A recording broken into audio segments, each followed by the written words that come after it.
আসসালামু আলাইকুম ভাই, আপনার সাথে কথা বলা যাবে 1 মিনিট? ওয়ালাইকুম আসসালাম। কি বিষয়ে কথা বলবো ভাই? এই কয়েকটা প্রশ্ন করতাম ভাই, এই যে ক্যামেরার দিকে। আচ্ছা ঠিক আছে, বলবেন কি বলবেন ভাই? আচ্ছা ভাই, আপনার এই দুনিয়ার সবচাইতে অবহেলিত মানুষকে আপনার কাছে মনে হয়? আমার দৃষ্টিকোণ থেকে সবচেয়ে অবহেলিত মানুষ বাবা মা। কেন ভাই? কারণ তারা ছোটবেলায় বাচ্চাদেরকে লালন পালন করে, যখন তারা বয়স্ক হয়ে যায় তখন বাচ্চা ছেলে মেয়ে যাই থাকুক তখন তারা কর্মব্যস্ত হয়ে বাবা মাকে দেখতে পারে না, সময় দিতে পারে না, সেবা যত্ন করে না, এই জন্য তারাই সবচেয়ে অবহেলিত মানুষ ভাই। আচ্ছা যাক, ভালো লাগলো।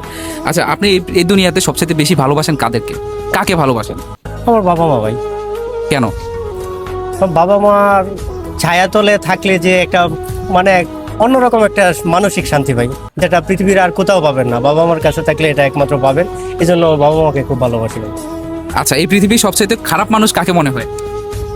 আমার দৃষ্টিকোণ থেকে সেটাও বাবা মা। কেন খারাপ, কেন বাবা মা? খারাপ হচ্ছে এই জন্য, আপনি যখন ছোট থাকবেন তখন তারা আপনাকে এত আদর স্নেহ ভালোবাসা দিয়ে বড় করবে, কিন্তু পরে যখন তারা বৃদ্ধ হয়ে যাবে তখন আপনি কর্মব্যস্ততায় তাদেরকে মূল্যায়ন করতে পারবেন না। এই জন্য তারা সবচেয়ে, তখন আপনার কাছে মনে হবে, আপনার ওয়াইফের কাছেও মনে হবে যে তারাই সবচেয়ে খারাপ মানুষ ভাই। এই দৃষ্টিকোণ থেকে বাবা মাই সবচেয়ে খারাপ মানুষ। আচ্ছা, এই পৃথিবীর সবচাইতে সফল ব্যক্তি হিসাবে আপনার কাকে মনে হয়?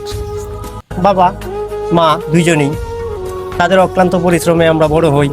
ছোটবেলায় তারা আমাদেরকে ভরণ পোষণ করে, আমাদের যেটা প্রয়োজন সেটা দিয়ে আমাদেরকে লালন পালন করে, এই জন্য বাবা মা। আচ্ছা, আরেকটা প্রশ্ন করি।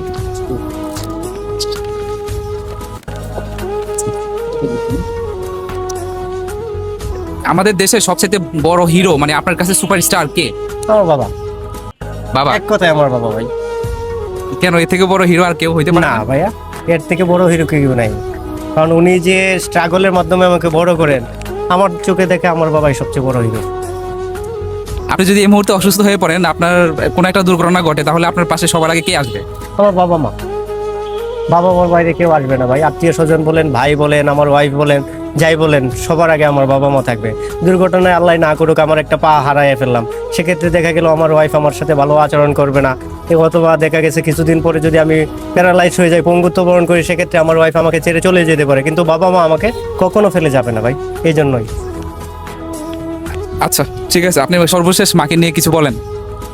ভাই মাকে নিয়ে বলার তো কোনো কিছু নাই। মা তো ভাই কি বলবো, পড়শি মা ডাক দিলেই ভাই মন থেকে কেন জানি এত ভালো লাগে, এত মধুর ডাক ভাই, এটা বলে শেষ করার মতো না ভাই। মা তো ভাই মাই। যখন আপনার মা থাকবে না তখন আপনি বুঝতে পারবেন। আপনি যখন ঘরে যাবেন, ঘরে ঢোকার সাথে সাথে আমাদের প্রথম শব্দ আসে কি, মা বলে ডাক দেই ভাই, অন্য কাউকে ডাকি না। আপনি একটু অসুস্থ হন, একটু হুচট খান, সেক্ষেত্রে প্রথম বাক্যটা উচ্চারণ হয় কি, ও মা। মা মানে মাই ভাই, মার ঠিক আছে তুলনা পৃথিবীর অন্য কোনো কিছু দিয়ে হয় না ভাই। আপনার মায়ের জন্য কিছু বলতে চান? জি, আমি আমার মার জন্য বলতে চাই, মা তোমাকে অনেক ভালোবাসি, অনেক মিস করি। কখনো সামনাসামনি এরকম ভাবে বলা হয় নাই মা। আই মিস ইউ মা। Thank you. Thank you.